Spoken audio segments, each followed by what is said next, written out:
नमस्कार. Share market Marathi या YouTube चॅनलवर आपल्या सर्वांचं हार्दिक स्वागत.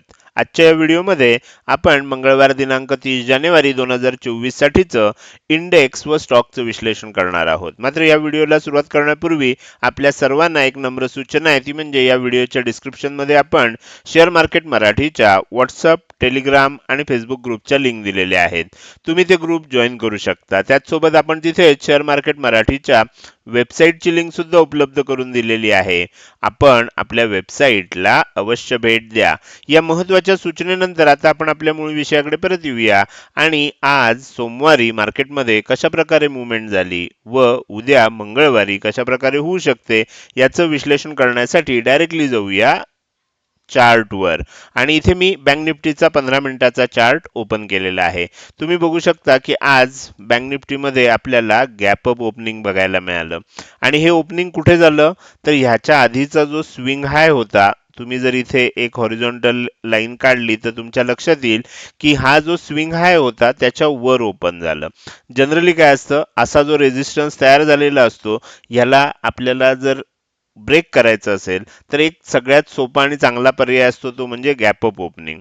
त्याच्यावर ओपन झाल्यानंतर ऑटोमॅटिकली काय होतं, इथे ज्यांनी ज्यांनी हे लावलेलं असेल आपले स्टॉप लॉसेस सेल करताना, ज्यांनी ज्यांनी ह्याच्यावर आपला स्टॉप लॉस लावला असेल, नॅचरली इथे ओपन झाल्यावर त्यांचे स्टॉप लॉसेस हिट व्हायला लागणार आणि त्याच्यामुळे काय होतं, ऑलरेडी एक काय होतं आपल्याला शॉर्ट कव्हरिंग बघायला मिळतं. तर त्याच्यामुळे शॉर्ट कव्हरिंग झालं, बाईंग झालं. आज मार्केटमध्ये चांगल्या पद्धतीनं बाईंग बघायला मिळालं. काही महत्त्वाचे स्टॉक जे आहेत त्याच्यामध्ये खूप चांगलं बाईंग झालं. जसं आपण बघू शकतो की रिलायन्समध्ये झालं, ONGC मध्ये झालं आणि बऱ्याच सरकारी कंपन्यांमध्ये सुद्धा आपल्याला चांगलं बाईंग बघायला मिळालं. आता ह्याचं कारण काय आहे? ह्याचं कारण असं आहे की आता ह्याच आठवड्यामध्ये आपलं युनियन बजेट जे आहे ते सादर केलं जाणार आहे. त्याचबरोबर ह्याच आठवड्यामध्ये अमेरिकेमध्ये जे तिथली रिझर्व्ह बँक आहे, ज्याला फेड म्हटलं जातं, तर फेड व्याजदर कदाचित ह्याच आठवड्यामध्ये त्याच्यावर निर्णय घेणार आहे. कदाचित अशी अपेक्षा आहे की तो कमी केला जाईल आणि जर तिथे व्याजदर कमी झाला तर मग आपल्याकडे सुद्धा त्याची तेजी मार्केटमध्ये बघायला मिळेल. आता आपण बघू शकतो की इथे गॅप अप ओपन झाल्यानंतर तेजी का झाली हे सुरुवातीच्या काळात आपल्याला लक्षात आलं. त्यानंतर आणखीन एक महत्त्वाची गोष्ट अशी आहे की आता इथनं तेजी तर व्हायला लागली, कुठपर्यंत जाणार? तर जनरली असं असतं की आपण इथे बघितलं की 45,000च्या वर आता आपण ओपन झालंय, चांगल्या पद्धतीनं वर टिकतंय. त्यानंतर आपल्याला माहिती आहे की साधारणपणे 45,500च्या आसपास ही राऊंड फिगर असल्यामुळे आपल्याला इथे कुठेतरी हे होऊ शकतं, एक म्हणजे प्रॉफिट बुकिंग येऊ शकतं. कारण इथून वर जाताना आणि तुम्ही बघू शकता की आधीपासूनच जर आपण खालपासून बघायचं ठरवलं तर आपल्याला लक्षात येईल ज्यांनी इथून कुठून बाईंग चालू केलेलं असेल, म्हणजे अगदी 44,400-500 पासून ज्यांनी चालू केलंय, 1000 पॉईंटचं त्यांच्यासाठी तेजी म्हणजे खूप चांगलं टार्गेट असणार. तर त्यामुळे अशा वेळेला काय होणार, इथे आल्यानंतर एकदा प्रॉफिट बुकिंग होणार. तर त्याच्यामुळे साधारणपणे आपला अंदाज असा असतो की 44,400 ते 44,500 हा एरिया आपल्याला काय म्हणून काम करेल, रेझिस्टन्स म्हणून काम करेल.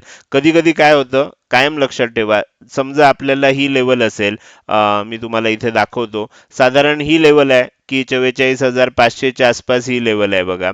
तर ही लेवल आपल्याला जर रेझिस्टन्स म्हणून काम करणार असेल तर इथे मी तुम्हाला अंदाजे दाखवतो 44,500 ची ही लेवल असेल तर आपण खाली असताना काय करू शकतो, 44,400 ते 500 हा रेझिस्टन्स झोन आहे असं म्हणू शकतो, किंवा 44,500 ते 44,600 हा रेझिस्टन्स झोन आहे असं म्हणू शकतो.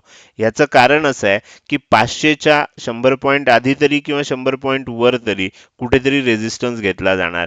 ही जी इम्पॉर्टंट लेवल आहे त्याच्या 100 पॉईंट वर आणि 100 पॉईंट खाली, ज्याला आपण कुशन असं म्हणतो, तर हे कुशन असतं आणि त्या कुशनमुळे काय होतं, कुठेतरी रेझिस्टन्स घेतला जातो. मग आपल्याला आता तेजी करताना काय करायचं असतं, शक्यतो हा जो भाग आहे टार्गेट ठेवायचं असेल तर ह्या आसपासच टार्गेट ठेवायचं, 44,400 ते 500. आणि म्हणून आज मी प्रीमियम ग्रुपवर ज्या वेळेला तुम्हाला लेवल दिलेल्या होत्या तेव्हा वरच्या बाजूला 45,400 ते 45,500 हा रेझिस्टन्स झोन आहे म्हणून सांगितलेलं होतं. तुम्हाला लक्षात येईल की इथनं वर सुद्धा गेलं, पण आपल्याला माहित नसतं की किती वर जाऊ शकेल. वर जात असताना थोडंसं आधीच आपल्याला टार्गेट ठेवायचं असतं. ही गोष्ट लक्षात ठेवा. हेच जर मंदी होणार असेल तर आपल्याला समजा, आता मी इथे तुम्हाला सांगतो की ही समजा लेवल आहे 45,500 ची आणि समजा किंमत इथे कुठेतरी आहे 46,000च्या आसपास आहे आणि इकडून मंदी होतीये, तर मला टार्गेट काय ठेवायचं आहे? मग सपोर्ट ठेवताना आपण 45,500 ची ही जी लेवल असेल तर 45,600, 45,500 आणि 45,400 अशा आपल्याला 3 लेवल त्याच्यामध्ये येतात. मग सपोर्ट कुठे ठेवायचा? सपोर्ट खालच्या बाजूला ठेवायचा असतो नेहमी. ही गोष्ट लक्षात ठेवा. कारण काय होतं, सेलिंग होत असताना ते जोरात होऊ शकतं आणि ही लेवल तोडून खाली सुद्धा येऊ शकतं. मात्र आपल्याला वर जात असताना रेझिस्टन्स ठेवायचा असेल तर तो सुद्धा खालच्या बाजूला ठेवायचा असतो, वरच्या बाजूला ठेवायचा नाही. तर हे मला त्याच्यामधनं तुम्हाला सांगायचं होतं. तर त्यानुसार आपल्याला इथे झालं अगदी 44,650 ची सॉरी 45,650 ची लेवल सुद्धा ब्रेक झाली आणि त्याच्यानंतर आपल्याला हळूहळू सेलिंग आलं. मात्र ह्या सेलिंगमध्ये कुठेही आपल्याला फार मोठा कॉन्फिडन्स दिसत नव्हता. कारण ज्यावेळेला सेलिंग येतं पहिल्या 1-2 कॅन्डल अशा बनू शकतात. त्यानंतर ही जी कॅन्डल बनली ही कॅन्डलवरच आपल्याला लक्षात आलं की फार मोठं सेलिंग येणार नाहीये. कारण खरं म्हणजे इथपर्यंत सेलिंग आलेलं होतं. खाली इथपर्यंत ही मोठी कॅन्डल अशी बनलेली होती आणि अशा अवस्थेत काय झालं, आपल्याला इथे पुन्हा बाईंग आलं आणि वर गेलं. त्यानंतर पुन्हा 2 कॅन्डल बघितल्या म्हणजे आपल्याला लक्षात येईल की सेलर इतका वेळ वाट बघत नाहीत आणि त्याच्यामुळे इथे खूप वेळ असं झालं, परत खाली यायचा प्रयत्न झाला, परत वर जायचा. ह्याला आपण काय म्हणतो, हा जो अशा पद्धतीचा झोन तयार होतो ह्याला अॅक्युमुलेशन झोन असं म्हणतात. अॅक्युमुलेशन म्हणजे काय, लोकांना तेजी करायची आहे पण ते दाखवायची नाहीये. हळू तेजी करायची आहे. हळूहळू मार्केटला खाली आणायचं, बाय करून वर न्यायचं, खाली आणायचं, म्हणजे खालच्या किमतीला बाईंग केलं जातं. त्याला अॅक्युमुलेशन असं म्हणतात. मग तुम्हाला प्रश्न पडेल हे काय झालं? म्हणजे आपण इथे एकदम मोठी रेड कॅन्डल दिसली आपल्याला. त्याच्यानंतर त्याचा लो सुद्धा ब्रेक झाला असा दिसला. तर हा ट्रॅप होता. साधारणपणे तुम्ही जर बघितलं, आता ही जी तेजी झाली म्हणजे आजचा लो हा होता सकाळच्या सत्रामध्ये आणि सकाळच्या सत्रामधला हाय हा होता. तुम्ही इथे जर फिब रिट्रेसमेंट लेवल लावून बघितलीत तर तुम्हाला लक्षात येईल की 45,385 च्या आसपास, साधारण ह्या लेवलच्या आसपास 50% लेवल होती. तुम्हाला इथे बघा, एकदाही 50% लेवल ब्रेक झाली नाहीये. म्हणजे खाली गेलं लगेच वर आलं, खाली गेलं लगेच वर आलं. इथे 50% लेवल ब्रेक झाली. ह्या रेड कॅन्डलनं 50% लेवल ब्रेक केली, त्याचा लो सुद्धा ब्रेक केला. म्हणजे काय होईल, जो अगदी टेक्निकल अनालिसिस नुसार ट्रेड करणार आहे तर तो काय करणार, इथे इथे शॉर्ट करायचा प्रयत्न करणार. पण अशा वेळेला काय करायचं, जेव्हा बँक निफ्टी आणि निफ्टीमध्ये आपण विचार करत असतो, विश्लेषण करत असतो किंवा आपल्याला ट्रेड घ्यायचा असतो, तेव्हा निफ्टी काय करते त्यावेळेला ते बघायचं. निफ्टीमध्ये असा ब्रेक हे होतोय का, म्हणजे खाली येऊन एकदम आपल्याला अशी काही लेवल तुटतीये का? निफ्टीमध्ये जर तितकं आपल्याला मंदी दिसत नसेल तर इथे थोडंसं सावध राहणं आवश्यक असतं, कारण हा ट्रॅप असू शकतो. तुम्ही बघू शकता पुढच्याच 15 मिनिटाच्या कॅन्डलमध्ये खूप मोठी तेजी झाली आणि आपण ही जी एक ट्रेंड लाईन बनवत आणली होती, ह्या ट्रेंड लाईनच्या इथे काय केलं, इथे येऊन आपण ह्याचा ब्रेकआउट दिला. आता काय होऊ शकतं, हा थोडासा ब्रेकआउट कंटिन्यू होऊ शकतो, लेवल टेस्ट करायला खाली येईल आणि पुन्हा वर जाऊ शकतं. येणाऱ्या काळामध्ये आपल्याला थोडंसं अजून 1-2 दिवस तरी, म्हणजे 30 आणि 31 तारीखपर्यंत तरी आपल्याला वाटतंय की मार्केटमध्ये थोडीशी तेजीच होईल. व्हॉलॅटिलिटी असणार पण तेजी होण्याची शक्यताच जास्त आहे. त्यानंतर बजेट नंतर थोडंसं एकदा जर खूप मोठी तेजी झाली असेल तर बजेट नंतर आपल्याला एक थोडंसं प्रॉफिट बुकिंग सुद्धा येऊ शकतं. तर हे झालं बँक निफ्टीमध्ये आज काय झालं आणि त्याची कारणं काय ते बघितलं आपण. आता उद्या काय होऊ शकतं त्याच्यासाठी मी काय केलंय, वरच्या बाजूला ही लेवल इम्पॉर्टंट लेवल म्हणून घेतली आहे. ही लेवल कोणती आहे, 45,550 ची आहे.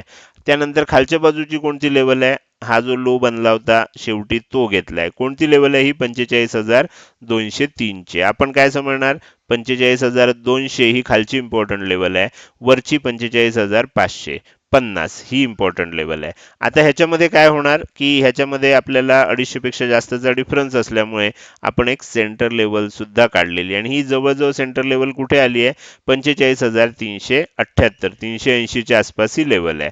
आता काय होईल, आता आपण उद्यासाठीचं जेव्हा विश्लेषण करतोय, उद्या ओपनिंग कसं होणार ह्याच्यावर बऱ्याच गोष्टी अवलंबून आहेत. तुम्हाला जर निफ्टीचा चार्ट बघितला तर तुम्हाला वाटेल की गॅप अप ओपन होऊ शकतं. बँक निफ्टीमध्ये सुद्धा शेवटच्या क्षणी ही जी काही अर्ध्या तासामध्ये तेजी आली ती बघून वाटेल की गॅप अप होऊ शकतं. गॅप अपही होऊ शकतं, फ्लॅट होऊ शकतं, गॅप डाऊनचं होऊ शकतं. मार्केटमध्ये आपण कोणतीच शक्यता नाकारू शकत नाही. पण दिसतंय त्याच्यावरनं आपल्याला असं वाटतंय की गॅप अप ओपन होईल. कुठे होऊ शकतं? साधारणपणे इथे ह्या आसपास आपल्याला कुठेतरी गॅप अप ओपन होण्याची शक्यता आहे. पूर्वीचा जो हाय होता, जसं इथे तुम्ही बघा, पूर्वीचा जो हाय होता त्याच्या आसपासच आपल्याला इथे थोडंसं वर गॅप अप ओपन झालं. असंच होण्याची कदाचित शक्यता आहे की जर गॅप अपच होणार असेल तर 45,650च्या थोडंसं वर खाली कुठेतरी होऊ शकतं. काय होईल? गॅप अप ओपन झाल्यानंतर एकदा पुन्हा प्रॉफिट बुकिंग सुद्धा येऊ शकतं. कारण हा आपल्याला ही जी ट्रेंड लाईन बनली होती, ब्रेकआउट आलाय, लेवल टेस्ट करायला थोडंसं खाली येईल, 500 पर्यंत येईल आणि इथनं पुन्हा वर जाऊ शकतं. एन पॅटर्न म्हणून वर जाऊ शकतं आणि मग आपल्याला काय होऊ शकतं, अगदी 46,000 पर्यंत हे मग तेजी कंटिन्यू होऊ शकते. जर असं होणार असेल तर वर जात असताना 45,550च्या वर 45,650, 45,750 आणि 45,850 अशी 3 टार्गेट आपल्याला ठेवायला लागतील. जर समजा इथे ओपन झालं, फ्लॅट ओपन झालं आणि वर जात असेल तरी हेच होईल. इथे ओपन होऊन खाली येत असेल तर आपल्याला ही लेवल ब्रेक होतीये का? कारण हा जो झोन आहे साधारण 45,000 आपण असं म्हणूया, आता समजण्यासाठी 378 आहे, आपण असं समजूया की 400 ची लेवल आहे. 45,400, 45,200 हा जो एरिया आहे हा आपल्याला आता सपोर्ट म्हणून काम करणार आहे. याचं कारण आपल्याला आज ह्या एरियामध्ये बाईंग चांगलं आपल्याला बघायला मिळालं होतं. तर त्यामुळे इथे कुठेतरी येऊन वर जाऊ शकतं, व्होलटाईल होऊ शकतं आणि मग एक प्राइस ॲक्शनची वाट बघून मग आपण निर्णय घेऊ शकतो. गॅप डाऊन ओपन झालं तर काय? गॅप डाऊन कुठे? तर अगदी ह्या 45,400च्या खाली. कारण 440च्या आसपासच आपल्याला क्लोजिंग आलेलं आहे. तर ह्याच्या खाली जर ओपन झालं 45,300 वगैरेला, तर मग थोडंसं बँक निफ्टीमध्ये काय होऊ शकतं, थोडं सेलिंग कंटिन्यू होऊ शकतं आणि 45,200 ची लेवल जर ब्रेक झाली तर मग 45,100, 45,000 किंवा 44,900 पर्यंत मग हे सेलिंग कंटिन्यू होताना आपल्याला बघायला मिळू शकतं. याची शक्यता कमी आहे, पण व्हायला आपल्याला मार्केटमध्ये सर्वच शक्यता आपण गृहीत धरल्या पाहिजे. तर हे झालं बँक निफ्टीचं अतिशय विस्तृत असं विश्लेषण. उद्या मंगळवार असल्यामुळे तुम्हाला माहिती आहे की फिन निफ्टीमध्ये उद्या विकली ऑप्शन एक्सपायरी आहे. तर फिन निफ्टीच्या चार्टमध्ये सुद्धा उद्यासाठीचे इम्पॉर्टंट लेवल आणि टार्गेट लेवल काढलेले आहेत. वरच्या बाजूची इम्पॉर्टंट लेवल 20,450च्या आसपास आहे. खालच्या बाजूची इम्पॉर्टंट लेवल 20,300च्या आसपास आहे. तर आता ह्या दोघांमध्ये थोडंसं अंतर जास्त असल्यामुळे 100 पेक्षा जास्त पॉईंटचं अंतर असल्यामुळे आपण 20,385च्या आसपास सेंटर लाईन काढलेली आहे. बाकी एक्सप्लेनेशन सगळं सेम आहे. तुम्हाला बँक निफ्टी प्रमाणेच इथे चार्ट तयार झालेला दिसतोय. ह्या इथून वर जर जात असेल, साधारण हा जो हाय आहे, हा हाय आपण पुन्हा एकदा ब्रेक करत असू. तर काय झालं होतं, आपण एका लेवलला टच केलं, खाली आलो आणि पुन्हा ती लेवल ब्रेक करत असू तर आपल्याला त्याच्यामध्ये काय होऊ शकतं, मग ब्रेकआउट येण्याची शक्यता वाढू शकते. त्यामुळे 20,450च्या वर जर समजा फिन निफ्टी टिकत असेल तर 20,500, 20,550 आणि 20,600 अशी आपल्याला वरच्या बाजूची टार्गेट फिन निफ्टीमध्ये बघायला मिळू शकतात. जर समजा गॅप डाऊनच ओपन झालं, जर इथे वर ओपन झालं खाली येत असेल तर व्होलाटाईल होईल. गॅप डाऊन ओपन झालं, 20,400च्या खाली ओपन झालं तर काय होऊ शकतं आणि इथून खाली येऊन 20,300 ची लेवल जर खालच्या दिशेनं ब्रेकडाऊन केली तर मग 20,250, 20,200 आणि 20,150 अशी खालच्या बाजूला 3 टार्गेट बघायला मिळू शकतात. फक्त एक गोष्ट लक्षात ठेवा की इथे आपल्याला म्हणजे साधारण 20,250 आणि इथे 20,200च्या आसपास आपल्याला एक गॅप तयार झाली आहे. त्यामुळे खाली येत असताना ही गॅप आपल्याला सपोर्ट म्हणून काम करणार आहे. ही गोष्ट लक्षात ठेवायची. जर उद्या शक्यता कमी आहे की ह्याच्यामध्ये एवढी मंदी होईल आणि ही गॅप टेस्ट करायला खाली येईल, पण जर आली तर हा एरिया आपल्याला सपोर्ट म्हणून काम करणार आहे. तर ही गोष्ट लक्षात ठेवा. इथून खाली येत असताना आपण ह्याच्यापेक्षा जास्त 20,250 पेक्षा खालचं टार्गेट सुरुवातीला ठेवायचं नाहीये. थोडंसं हे झालं, पुन्हा खाली येत असेल तर इथे पण एक बाउन्स येऊ शकतो आणि मग एम पॅटर्न वगैरे बनून खाली जाऊ शकतं, ज्याची शक्यता कमी आहे. पण जर जाणार असेल तर आपल्याकडे तयारी त्याची असली पाहिजे, म्हणून मी तुम्हाला त्याही लेवल इथे सांगून ठेवल्यात. तर हे झालं फिन निफ्टीमध्ये आपल्याला उद्यासाठीचं प्राइस ऍक्शन नुसारचं विश्लेषण. डेटा अनालिसिस नुसार जर तुम्हाला विश्लेषण पाहिजे असेल तर तुम्ही काय करू शकता, ह्या पद्धतीनं ओआय अनालिसिस लावू शकता. ज्यांनी ज्यांनी ओआय अनालिसिसचा व्हिडिओ बघितलाय पहिला, दुसरा व्हिडिओ लवकरच मी उपलब्ध करून देणार आहे. वीकेंडला तो व्हिडिओ उपलब्ध करून देता येत नाही, कारण हा जो डेटा आहे, म्हणजे मी प्रयत्न केला होता की शनिवारी वगैरे ह्याच्यावर व्हिडिओ बनवावा, पण शनिवारी हा डेटा आपल्याला क्लिअर कट मिळत नाही. तर त्याच्यामुळे चालू मार्केटमध्येच मी तुम्हाला, त्यामुळे बऱ्याच जणांचा प्रश्न होता की सर तुम्ही तो पार्ट 2 देणार होतात ओपन इंटरेस्टचा, तो दिला नाहीये, तर तो आपल्याला चालू मार्केटमध्येच कधीतरी रेकॉर्ड करावा लागणार आहे. तर ह्या आठवड्यात मी तो देण्याची शक्यता आहे. तर इथे लक्षात घ्या काय झालंय, या आसपास 20,400 ला जर तुम्ही बघितलं तर इथे आपल्याला समसमान दिसतंय जवळ. थोडासा रेजिस्टन्स दिसतोय पण आपण त्याच्या वर आहोत. तर त्याच्यामुळे काय होऊ शकतं, 20,400 ला उद्या जर वरच ओपन झालं तर आजपर्यंत ज्यांनी ज्यांनी कॉल रायटिंगची पोझिशन ठेवली आहे इथे शॉर्ट कव्हरिंग होऊ शकतं. आणि आपल्याला इथे लक्षात येईल की 20,500 ला रेजिस्टन्स आहे, 20,450 ला पण रेजिस्टन्स आहे. पण जर गॅप अप ओपन झालं आणि वर थोडा वेळ टिकलं, 15-20 मिनिटं अर्धा तास जर इथून वर टिकलं, तर मग ह्या तिन्ही लेवलमध्ये शॉर्ट कव्हरिंग होऊ शकतं. आता शॉर्ट कव्हरिंग दिसतं कसं ते मी तुम्हाला दाखवायचा प्रयत्न करतोय. तर त्याच्यासाठी इथे चेंज इन ओपन इंटरेस्ट बघावा लागणार आहे आणि आपण काय करूया, फक्त 30 तारखेचंच बघूया, म्हणजे उद्याचीच एक्सपायरी बघूया. तुम्हाला इथे लक्षात येईल खालच्या बाजूला जर तुम्ही बघितलं तर इथे मी तुम्हाला थोडंसं खालच्या बाजूला दाखवतो. ह्या एरियामध्ये बघा, ही लाईन आहे, ह्या लाईनच्या इकडच्या बाजूला जर तुम्ही बघितलं निगेटिव्ह साईडला हे लाल तुम्हाला आलेले स्तंभ दिसत आहेत. ह्याचा अर्थ काय, पूर्वी ज्यांनी ज्यांनी खाली इकडे कॉल रायटिंग केलेलं होतं त्यांनी शॉर्ट कव्हरिंग केली आहे. लाल स्तंभ इकडच्या बाजूला दिसले म्हणजे निगेटिव्ह साईडला दिसले की ओळखायचं शॉर्ट कव्हरिंग झालंय. आणि खालच्या लेवलनी शॉर्ट कव्हरिंग केलंय, वर अजून शॉर्ट कव्हरिंग झालेलं नाहीये. त्यामुळे जर समजा उद्या सुद्धा फिन निफ्टीमध्ये किंमत वर टिकली तर उद्या सुद्धा आणखीन तेजी होण्याची शक्यता आहे, कारण वरच्या बाजूचं शॉर्ट कव्हरिंग अजून बाकी आहे. तुम्ही इथे बघू शकता की अगदी 20,350, 20,400, 450, 500 या सर्व लेवलला जर उद्या वर टिकत असेल तर खालनं थोडंसं आणखीन शॉर्ट कव्हरिंग येऊ शकतं. आणि त्याच्यामुळे काय होऊ शकतं, इथून वर गेल्यानंतर फिन निफ्टी 20,450च्या वर गेल्यावर 500, 550 आणि 600 पर्यंत जाऊ शकतो. मात्र गेला नाही, तसं झालं नाही, इथे ओपन होऊन खाली येत असेल तर तुम्ही इथे बघू शकता 20,400 ला सपोर्ट आहे आणि तिथेच आपली सेंटर लेवल येते. खालची लेवल जी आहे ती 20,318 ला आहे, वरची लेवल 20,454 ला आहे. आपल्याला 100 पेक्षा जास्तचा डिफरन्स असल्यामुळे 20,385 च्या आसपास आपली सेंटर लेवल आली आहे. आणि इथे तुम्हाला दिसतंय की इथे आत्ता तरी सपोर्ट चांगला आहे. जर गॅप अप ओपन झालं आणि खाली येत असेल तर ह्या एरियामध्ये सपोर्ट घेऊ शकतं.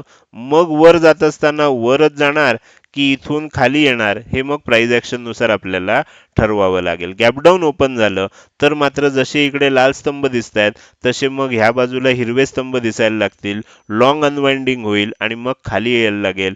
ही लेवल जर तुटली तर आणखीन लॉंग अनवाइंडिंग होईल आणि मग काय होणार, 20,300 ची लेवल जर तुटली तर मग 20,250, 20,200 आणि 20,150 या लेवल आपल्याला खालच्या दिशेनं बघायला मिळू शकतात. कारण खाली हिरवे सगळे जे आहेत हे आपल्याला सपोर्ट आहेत. जर खाली यायला लागलं तर ते अनवाइंड करतील, सपोर्ट जो आहे तो कमी व्हायला लागेल आणि ज्यांनी ज्यांनी पुट रायटिंग केलंय ते आपल्या पोझिशन स्क्वेअर अप करतील, लॉंग अनवाइंडिंग होईल आणि त्यामुळे किंमत खाली येऊ शकते. तर माझ्या मते तुम्हाला आता क्लिअर आयडिया आली असेल की कशा पद्धतीनं आपल्याला मार्केटमध्ये विश्लेषण करायचं असतं. आता आपण पुन्हा इकडे येऊया आणि उरलेले जे दोन इंडेक्स आहेत ते मी तुम्हाला पुन्हा दाखवायचा प्रयत्न करतोय, ज्याच्यामध्ये आपल्याला निफ्टी बघायचं आहे. निफ्टीमध्ये आज खूप चांगली तेजी झाली, त्याच्यामध्ये सुद्धा इम्पॉर्टंट लेवल मी तुम्हाला काढून दिलेले आहेत. तुम्ही काय करू शकता, याचं स्क्रीनशॉट घेऊ शकता. आपल्याला लक्षात घ्या, बँक निफ्टीमध्ये जेव्हा आपल्याला मंदी होत होती तेव्हा निफ्टीमध्ये तेजीच होती, म्हणजे थोडंसं खाली येत होतं पण असं प्रॉपर पद्धतीनं हा स्विंग लो काही तोडला नव्हता. तर त्याच्यामुळे अशा वेळेला थोडंसं आपल्याला तिथे सावध बघत राहायचं असतं. तर हा झाला निफ्टीचा चार्ट. निफ्टीचा चार्ट तुम्हाला पाहिजे असेल तर तुम्ही याचा स्क्रीनशॉट काढून घेऊ शकता. निफ्टीमध्ये एवढी चांगली तेजी का झाली आणि बँक निफ्टीमध्ये थोडंसं खाली का आलं, तर याचं कारण रिलायन्स, ONGC सारखे जे स्टॉक आहेत ते निफ्टीचा पार्ट आहेत, बँक निफ्टीचा पार्ट नाही आहेत. आता आपण पुढे जाऊया आणि शेवटचा इंडेक्स जो आहे निफ्टी मिड कॅप सिलेक्ट, हा सुद्धा मी तुम्हाला दाखवतोय. याचा सुद्धा तुम्हाला पाहिजे असेल तर तुम्ही स्क्रीनशॉट काढून घेऊ शकता. तर हा झाला निफ्टी मिड कॅप सिलेक्ट या इंडेक्सचा स्टॉक चार्ट. तर ह्या चार्टनुसार इम्पॉर्टंट लेवल आणि टार्गेट लेवल्स मी तुम्हाला दाखवलेले आहेत. तर आता आपण काय करूया, थोडंसं पुढं जाऊया. याला मी मिनिमाइज करतो. इंडेक्सचं विश्लेषण झालेलं आहे. आपण आपल्या शेअर मार्केट मराठीवर 3 लेवलमध्ये शेअर मार्केटचं ज्ञान देतो. हे आता तुमच्यापैकी जे सदस्य नियमित बघतात त्यांना लक्षात आलं असेल. तर त्या 3 लेवलमध्ये आपला फ्री कोर्सचा पार्ट आहे, प्रीमियम ग्रुपचा पार्ट आहे आणि कॉम्बो कोर्सचा पार्ट आहे. पहिले 2 पार्ट आहेत हे आत्ता आपल्याला फ्रीली अवेलेबल आहेत. पहिला पार्ट आहे त्याच्यासाठी तुमच्याकडनं काहीच कमिटमेंट नाही आहे. आपण हे जे दैनंदिन विश्लेषण तुम्हाला उपलब्ध करून देतो ते तुम्हाला फ्री अवेलेबल होतं. तुम्हाला आणखीन काही कोर्सेस मी उपलब्ध करून दिलेले आहेत. 3 कोर्सेस आहेत. तर ते तुम्हाला जर पाहिजे असतील तर तुम्ही काय करा, फ्री कोर्स असा एक व्हॉट्सअप मेसेज ह्या नंबरवर जर पाठवलात तर तुम्हाला त्या सर्व कोर्सेसची माहिती, त्याची प्लेलिस्ट दिली जाईल. त्याच्यामध्ये तुम्हाला सर्व कोर्सेसचे व्हिडिओ उपलब्ध करून दिलेले आहेत. बरं, फ्री कोर्स आहे म्हणजे आपलं थोतर-मातूर काहीतरी त्याच्यात सांगितलंय, मिनिमम सांगितलंय, मार्केटिंग करण्यासाठी सांगितलंय असं काही नाही आहे. अगदी डिटेल ॲनालिसिस करून डिटेल शिकवण्यात आलेलं आहे. त्यामुळे तुम्ही एकदा हे फ्री कोर्सेस जर तुम्ही नवीन असाल तर नक्कीच ट्राय करा. ह्यामध्ये शिकवलेलं जर तुम्हाला आवडलं असेल तर तुम्ही काय करू शकता, प्रीमियम ग्रुपमध्ये जॉईन होऊ शकता. आता प्रीमियम ग्रुपमध्ये मी कुठलेही कॉल्स देत नाही. मी प्रीमियम ग्रुपमध्ये सुद्धा ॲनालिसिस करायलाच शिकवतो. तर तुम्हाला प्रीमियम ग्रुप जर जॉईन करायचा असेल तर त्याच्यामध्ये आता सध्या मी काय करतोय, त्याच्यामध्ये आजपासून प्रीमियम ग्रुपमध्ये एक नवीन सर्व्हिस चालू केली आहे किंवा नवीन आपण एक हे चालू केलंय की त्याच्यामध्ये मी स्विंग ट्रेडिंगसाठी एक काही स्टॉक तुम्हाला शेअर करतोय. त्याचं तुम्ही ॲनालिसिस करू शकता. त्याच्यावर आधारित व्हिडिओ सुद्धा आता प्रीमियम ग्रुपसाठी स्वतंत्रपणे उपलब्ध होतील. तर प्रीमियम ग्रुपमध्ये जर तुम्हाला जॉईन व्हायचं असेल तर ते सुद्धा फ्री आहे. फक्त एक कमिटमेंट करणं आवश्यक आहे. ते म्हणजे तुम्ही Upstox, Alice blue, angel one किंवा सॅमको ह्या चारही ब्रोकरच्या रेफरल लिंक ह्या व्हिडिओच्या डिस्क्रिप्शनमध्ये दिलेल्या आहेत. तर तिथे जाऊन तुम्ही काय करू शकता, एक फ्री डीमॅट अकाउंट ओपन करू शकता आणि आपल्या ह्या दुसऱ्या स्टेपमध्ये फ्री जॉईन होऊ शकता. अकाउंट ओपनिंग फ्री आहे. ते झाल्यानंतर तुम्ही मला ह्या नंबरवर जर कळवलं तर तुम्हाला काय होऊ शकतं, तिथे मी प्रीमियम ग्रुपची लिंक पाठवून देऊ शकतो. तुम्हाला प्रीमियम ग्रुप विषयी अधिक माहिती पाहिजे असेल तर प्रीमियम ग्रुप असा एक व्हॉट्सअप मेसेज तयार करा. हे 2च शब्द त्याच्यामध्ये लिहा आणि तो मेसेज ह्या नंबरला पाठवून द्या. ह्या नंबरला पाठवू शकता किंवा खालच्या नंबरला सुद्धा, ह्या नंबरला सुद्धा पाठवू शकता. तर हा झाला दुसरी स्टेप. तिसरी स्टेप आहे आपला पेड कोर्स आहे. तर पेड कोर्समध्ये सुद्धा मनी मशीन कोर्स आणि ऑप्शन ट्रेडिंग कोर्स असे 2 कोर्स आहेत. या दोन्हीची कॉम्बो कोर्सची बॅच बऱ्याच महिन्यांच्या गॅप नंतर आता आपण पुन्हा चालू करतोय. तर ह्या बॅचसाठी खूप चांगले ॲडमिशन झालेले आहेत. लवकरच त्याच्यामध्ये तुम्हाला पुढचा जो पार्ट आहे तो ज्याने ज्याने ॲडमिशन घेतली आहे त्यांना दिला जाणार आहे. पहिल्या पार्टमध्ये आपण रेकॉर्डेड व्हिडिओ देतो. दुसऱ्या पार्टमध्ये आपण त्याच्यामध्ये लाईव्ह सेशनमध्ये तुमच्या ज्या काही शंका असतील तर त्याची उत्तरं देण्याचा प्रयत्न करतो. ॲडमिशन चालू आहेत. लवकरच बंद होईल ही बॅच सुद्धा. तर ह्या बॅचची फी 7,500 रुपये आहे. तुम्हाला ह्याविषयी सुद्धा कोर्सविषयी अधिक माहिती पाहिजे असेल, 3 महिन्याचा कोर्स आहे. रेकॉर्डेड व्हिडिओ जे आहेत ते तुम्ही कधीही बघू शकता. त्याच्यामध्ये लाईव्ह सेशन असतात, ती संध्याकाळी असतात 7 ते 8 किंवा 8 ते 9 तुमच्याकडनं वेळ मागून घेतला जातो आणि जास्तीत जास्त लोक जो वेळ सिलेक्ट करतात त्या वेळेला आपण ते सेशन्स घेतो. आठवड्यातनं 4 दिवस असतात. तर 3 महिन्याची बॅच आहे. तुम्हाला ह्या कोर्सविषयी अधिक माहिती पाहिजे असेल तर पेड कोर्स असा एक व्हॉट्सअप मेसेज तुम्ही काय करू शकता, ह्या नंबरवर किंवा खालच्या नंबरवर पाठवून द्या. 3 लेवल आहेत आपल्याकडे. फ्री कोर्स आहे, प्रीमियम ग्रुप आहे आणि पेड कोर्स आहे.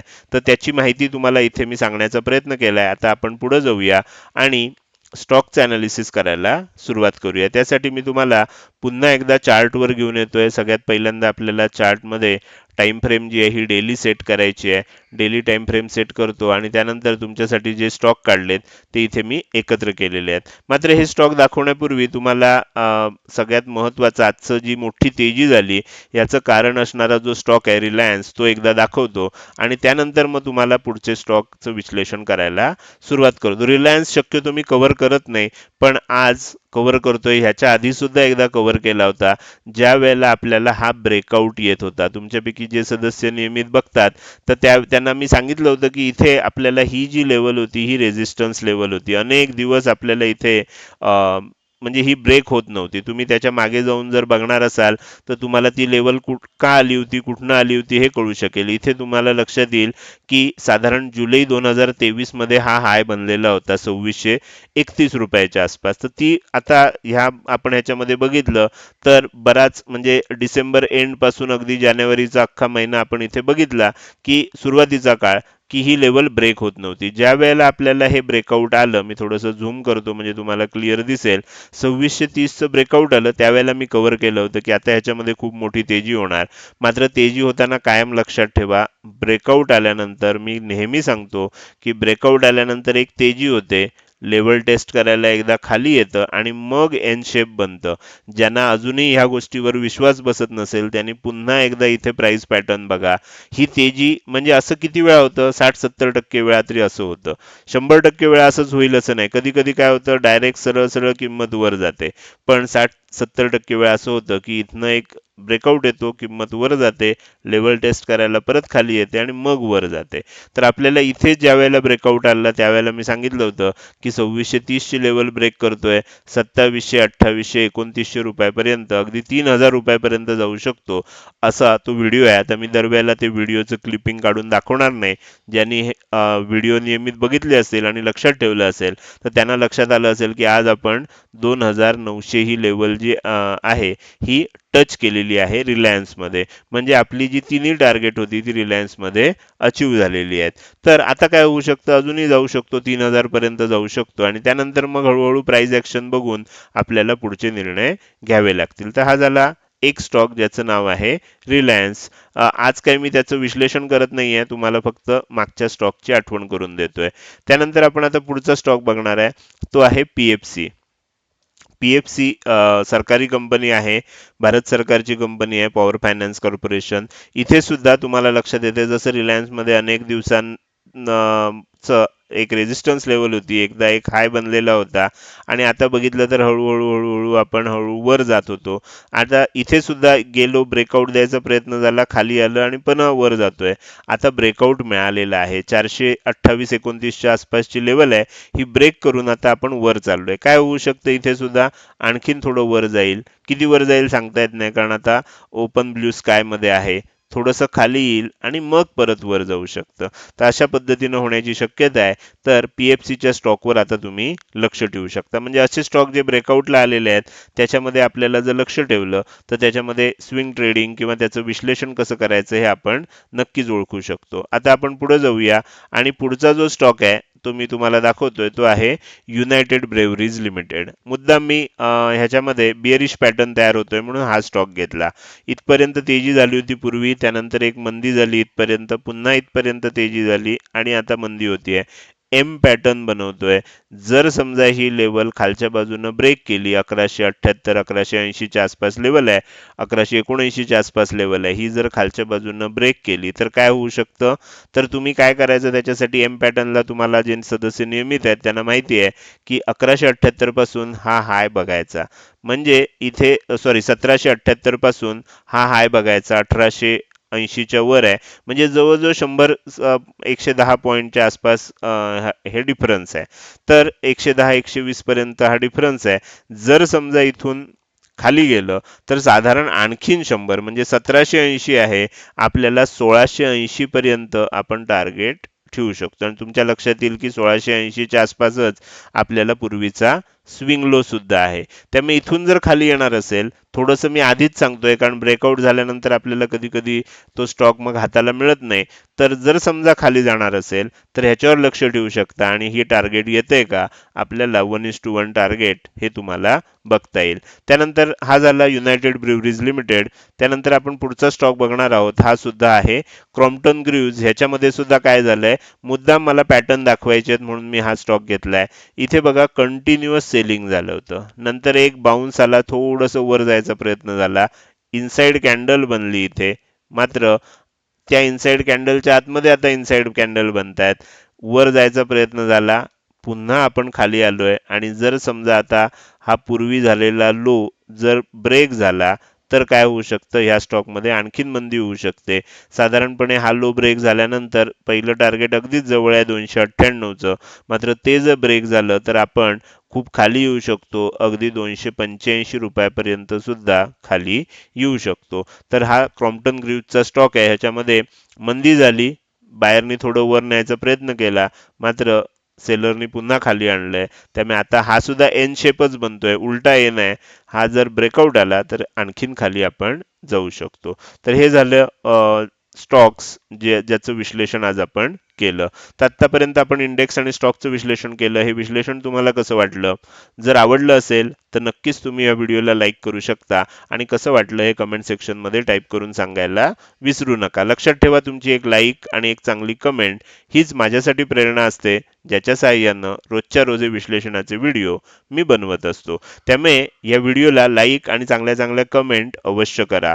त्याचसोबत हा व्हिडिओ तुम्ही अजूनपर्यंत बघताय आणि अजूनही जर तुम्ही शेअर मार्केट मराठी आपल्या यूट्यूब चॅनलला सबस्क्राईब केलं नसेल तर कृपया सबस्क्राईब करा आणि शेजारी असणाऱ्या बेल आयकॉनला क्लिक करून ऑल असं नोटिफिकेशन निवडा, म्हणजे इथून पुढे रोजच्या रोज येणारे व्हिडिओ मी अपलोड केल्या केल्या तुम्हाला लगेच बघता येतील. आजच्या व्हिडिओमध्ये मी इथेच आपली रजा घेतोय. धन्यवाद.